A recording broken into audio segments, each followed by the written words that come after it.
Welcome to the deep dive. Today, our mission is really to unpack some key insights. We've got sources here titled Global Incidents, Economic Predictions for June 2025. And we want to give you a shortcut, basically, to understanding potential global economic shifts. We'll focus on three, let's say, realistic predictions for June 25th, 2025. Yeah, near-term stuff. Exactly. Things that could, genuinely shake things up economically, Yeah. shows how connected everything is. Okay, let's Right. unpack this. So this first prediction, it's not just weather, is it? It sounds much bigger, like a direct hit to the economy. It really is. Here's where it gets really interesting. The sources talk about a record-breaking heat wave around that June 25th date. Whereabouts? Think key spots like Europe, maybe Germany, France, or parts of the U.S., Texas, California, those usual suspects. Okay. And the core issue is the incredible strain on energy grids. What's fascinating here is the economic fallout. It's more than just high AC bills. Right. We could be looking at, widespread blackouts or maybe load shedding those planned outages. Yeah. That immediately triggers a surge in energy demand and, well, electricity prices just shoot up. So beyond the price spikes, what does that actually do to businesses and global supply chains? Great question. For a lot of businesses, it means shutting down temporarily. Yeah. Especially manufacturing. Yeah. And think about food supply chains. Huge stress there. They need constant energy, right, for growing, processing, transport. Yeah, of course. But the deeper thing, the real insight, it's not just the immediate loss, is how this fuels market fear about climate risk, climate instability. Because we keep seeing these intense heat waves. Exactly. It builds on that background. So investors start looking longer term, shifting capital towards things that seem more climate resilient.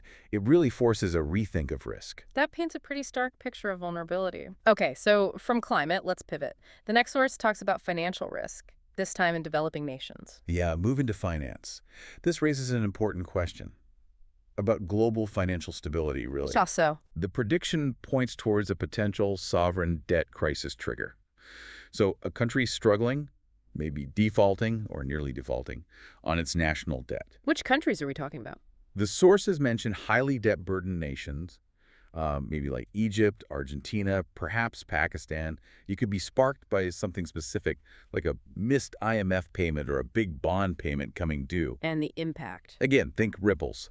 You'd likely see an immediate investor sell-off across emerging markets generally, big pressure on international lenders, like the IMF or World Bank. And capital flight, money leaving the country fast. Definitely capital flight. Investors pulling out quickly, and the key thing here is the contagion risk. So it wouldn't just be that one country's problem, it could spread. Precisely. That's the worry. It could spread to other developing economies that are also, fragile. And why now? What's the context? Well, it's set against this backdrop of all the debt piled up after COVID, plus these ongoing high global interest rates. It makes these nations really vulnerable. We might even see stocks dip in related sectors, like commodities, as everyone gets more risk-averse. It just shows how interconnected things are financially. Instability in one place can spread fast. A powerful reminder indeed. Okay, third prediction. We're shifting again, this time to geopolitics. A tension point with big economic consequences. That's right. And if we connect this to the bigger picture, the third scenario involves potential conflict escalation. We're talking Taiwan Strait or the South China Sea. Okay, that sounds serious. What kind of escalation? Rising tensions between, say, China and Taiwan, or maybe between U.S. naval forces and China. It could lead to a high-profile military encounter, maybe even the threat of a blockade. And the economic impact of that feels huge. Oh, immediate. You'd see markets react instantly, especially tech and semiconductors. Because of TSMC in Taiwan. Exactly. TSMC is critical. It makes something like 90% of the world's most advanced chips. So major disruptions to that supply chain. It's not just a blip. It could fundamentally alter global trade patterns. So tech stocks would plummet and people would rush to safer assets. Absolutely. Expect a significant dip in global tech stocks. And, yeah, a flight to safety, things like gold, the U.S. dollar. Is there a reason June is mentioned? Well, June is often a time for heightened military exercises in that region, historically. So it adds a layer of potential tension. Got it. The real insight here, though, is how geopolitical friction can just expose these critical single points of failure we have in global supply chains. It pushes countries to speed up efforts like onshoring, bringing manufacturing back home or finding alternative regional hubs. Okay, so what does this all mean? We've got climate, finance, geopolitics, all potential triggers around the same time. Yeah. It's the diverse nature of these threats, but they all have these huge, far-reaching economic impacts, don't they? Wherever they start, it really shows how systems react under stress. Exactly. Understanding these different, but like you said, interconnected predictions is really key if you want to be properly informed about potential economic volatility. These aren't just random, isolated events. They show patterns, Yeah. patterns that really force us to think critically about how global systems actually respond when these stress points get hit.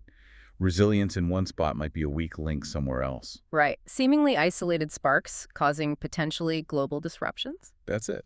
Well, hopefully this deep dive gave you a clearer picture of some very real possibilities just over the horizon economically, something to think about.